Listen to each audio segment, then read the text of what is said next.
It seems that you're very interested in meditation. That's quite good. I've been teaching meditation for just over 30 years. I practiced meditation for 20 years with Venerable Mahasi Sayadaw and U Pandita and U Lakkhana and U Janaka, many Burmese monks. Then I was invited to go to Malaysia and be at the biggest Theravada monastery in Malaysia. It was a Sri Lankan monastery in Kuala Lumpur. While I was there, I began to study the suttas, the actual discourses of the Buddha.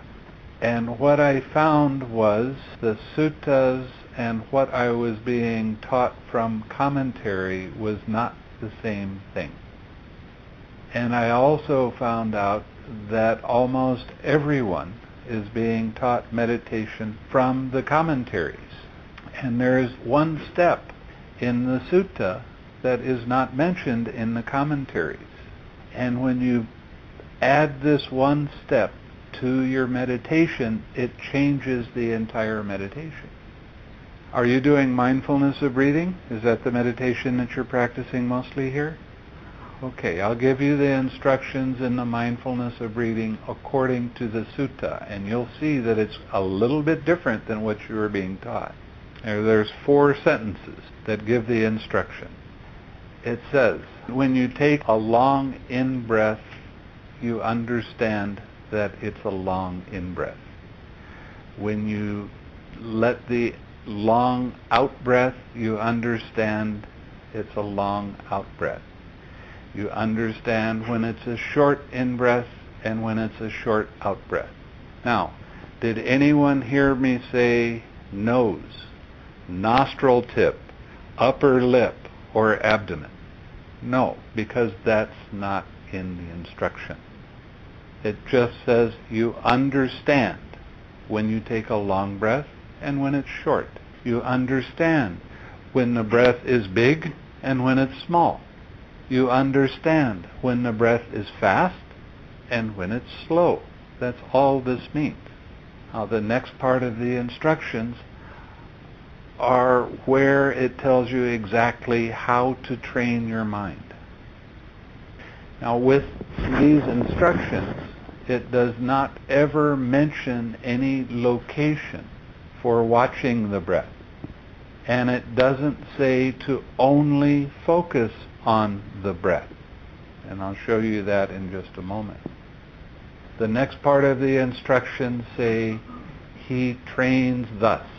He meaning anybody doing the practice. You experience the entire body on the in-breath. And you experience the entire body on the out-breath. That means the whole physical body. It does not mean the breath body. It means the physical body. Then the instructions go on further and say you train this way. On the in-breath, you tranquilize the body formation. On the out-breath, you tranquilize the body formation. Now what does this mean? On the in-breath, relax. On the out-breath, relax. This is the step that the commentaries leave out. And I'll explain the importance of this in just a moment. The way that you practice the meditation is that every time mind's attention moves from the breath and relaxing to a distraction. It's a thought, it's a feeling, it's a sound, whatever it happens to be that distracts your mind away. Every time mind's attention moves, there's a tension and tightness that arises in your head and in your mind. That tension and tightness is craving. That's how you can recognize when craving arises. It's not a big tension or tightness, and if you don't look for it, you won't see it. You won't even recognize that it's there. It's a little tightness that happens in the head itself. Your brain is like this, and there's a membrane that goes around your brain, kind of holds everything together. Every time mind's attention moves, that membrane tightens a little bit. On the in-breath, you relax. You feel your brain kind of, it kind of opens up and then becomes calm. What you have just done is let go of craving. When you let go of craving, that is the cause of suffering, and you let that go, that is the cessation of suffering. When you let go of that tension and tightness, let's say your mind is distracted by a thought. You let the thought go and you relax right then. You feel that kind of openness and become calm. But also you notice that there's no thoughts at that time. You notice that mind is very clear and bright at that time. And you bring that mind back to your object of meditation. Your object of meditation is the breath and relaxing. You don't focus only on the breath. You use the breath as the reminder to let go of the craving, to let go of that tension and tightness. You do that on the in-breath, you do that on the out-breath. There's a distraction, you let go of the distraction, you relax. Now, smile. Now, this is something that most people don't think of when they're doing the meditation. I've been to many, many, many meditation retreats. I've taken a lot of meditation. I've done a lot. Probably 12 3-month retreats. I did an 8-month retreat. I did a 2-year retreat. So I do know about meditation retreats. When I go to a retreat and I look at the people, almost everyone is sitting with a very sour face, and they're kind of working very hard, and they got these deep lines in their face. And I have a tendency, when I find someone doing that, go up and tap them. Lighten up. Don't be so heavy. Mostly that is because they're practicing a form of absorption concentration. Now, what's the difference between what I just suggested that the Buddha said and the way most people are practicing? Your mind is on your object of meditation, on the breath. Mind gets distracted. When you're practicing absorption types of concentration, you let go of the distraction and immediately come back. Now, what are you doing? Because you haven't relaxed that tension and tightness, you're bringing the craving back to your object of meditation. And that changes the meditation a lot, not just a little bit. What I'm showing you is your mind is on your object of meditation. That's the same. There's a distraction. That's the same. You let go of the distraction. That's the same. But you add one extra step. You let go of that tension and tightness before you come back to your object of meditation. That changes the meditation, and you don't go into absorption concentration when you do this. I practiced Vipassana meditation for 20 years. I went through all of the insight knowledges and I was not satisfied with the end result.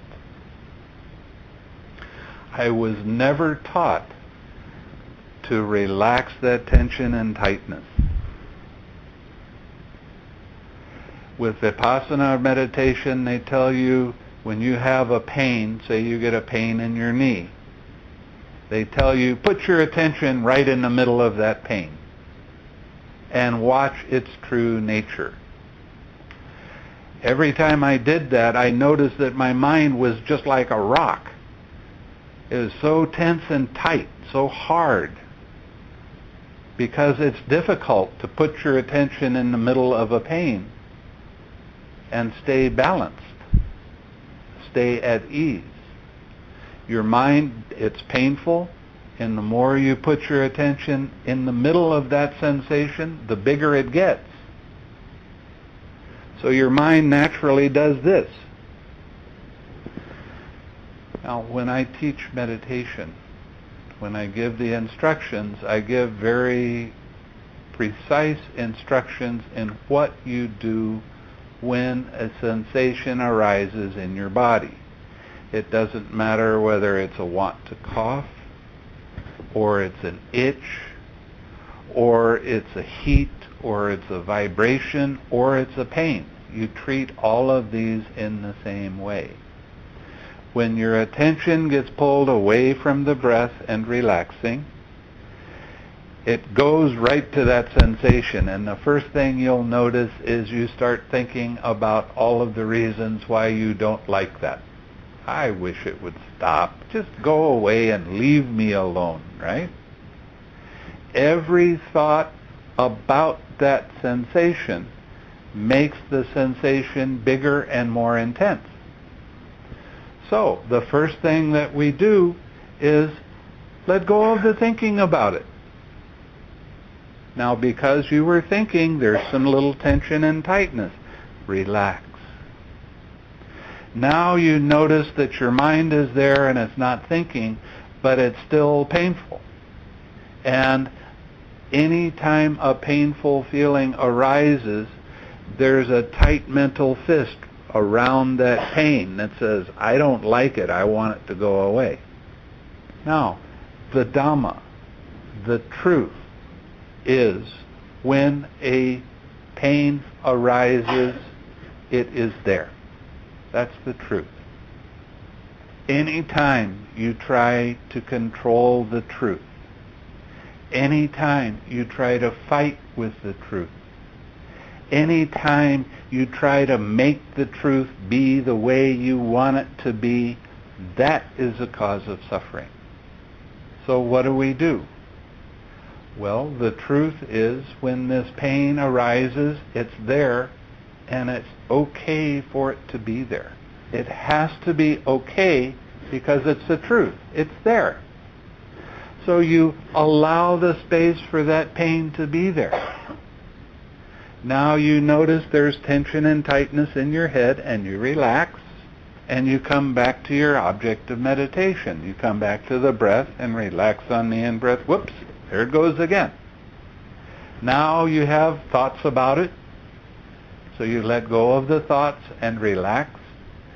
You allow the space for that sensation to be there. This is learning how to lovingly accept the present moment without trying to change it. It's a very important step. So, you relax, you allow that feeling to be there, you relax the tension and tightness caused by mind's attention moving, and you bring this clear, pure mind back to the breath.